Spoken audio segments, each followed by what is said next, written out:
नमस्कार, मी प्रियांका पाटील। आपण पाहत आहात राष्ट्रीय लोकराज्य न्यूज, निर्भीड बातम्यांचे व्यासपीठ। आज आपण दिवसभरामध्ये घडणाऱ्या घडामोडींवर नजर टाकूया।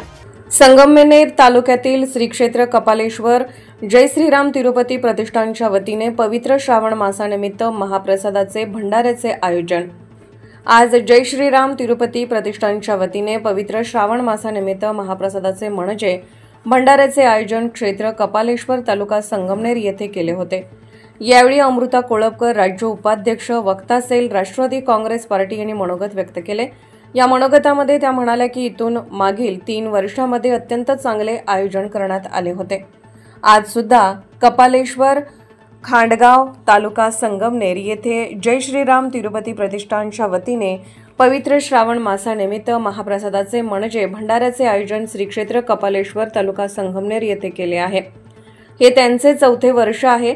यावेळी त्यांनी आलेल्या सर्व भाविक भक्तांचे क्षेत्र कपालेश्वराच्या प्रांगणामध्ये स्वागत केले आहे आणि दरवर्षी जे व्यापारी हा भंडारा करतात त्यात अत्यंत चांगल्या प्रकारचे नियोजन होते, म्हणून त्यांनी आभार मानले व पुढील वर्षासाठी माझ्याकडून भंडाऱ्यासाठी मदत केली जाईल असे आश्वासन दिले।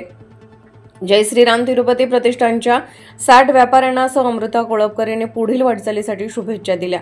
यावेळी त्यांनी आलेल्या सर्व भाविक भक्त क्षेत्र कपालेश्वराच्या प्रांगणामध्ये स्वागत केले आणि दरवर्षी जे 60 व्यापारी हा भंडारा करतात त्यांचे सुद्धा स्वागत केले व आभार मानले। संयुक्त विद्यमानाने आज या कपालेश्वरच्या पावनभूमीमध्ये भंडाऱ्याचे आयोजन केले गेलं। मी प्रथमतः ज्यांनी आयोजन केलं त्यांचे या ठिकाणी आभार व्यक्त करते। आपण सर्वजण या ठिकाणी उपस्थित राहिला व भंडाऱ्याचा लाभ घेतला। आपल्या सर्वांचं मी या प्रतिष्ठानच्या वतीने सहर्ष स्वागत करते आणि मला वाटतं ह्यांचं हे 4थं वर्ष आहे। पुढील वाटचालीसाठी मी माझ्या कुटुंबियाच्या वतीने तसेच राष्ट्रवादी काँग्रेस पार्टीच्या वतीने त्यांना मी लाख शुभेच्छा देते व माझ्या परीने सुद्धा काही मदत करता आली तर मी फुल नाही तर फुलाची पाकळी पुढच्या वर्षी मी तुम्हाला देण्याचे या ठिकाणी कबूल करते आणि तुमची जी सर्व व्यापारी लोकांची जी टीम आहे त्यांना पण पुढील वाटचालीसाठी शुभेच्छा देते व थांबते। राष्ट्रीय लोकराज्य न्यूज नेटवर्क संगमनेर। ताज्या बातम्यांसाठी आणि अपडेट्ससाठी राष्ट्रीय लोकराज्य न्यूज चॅनलला सबस्क्राइब करा, तसेच लाईक आणि शेअर करा।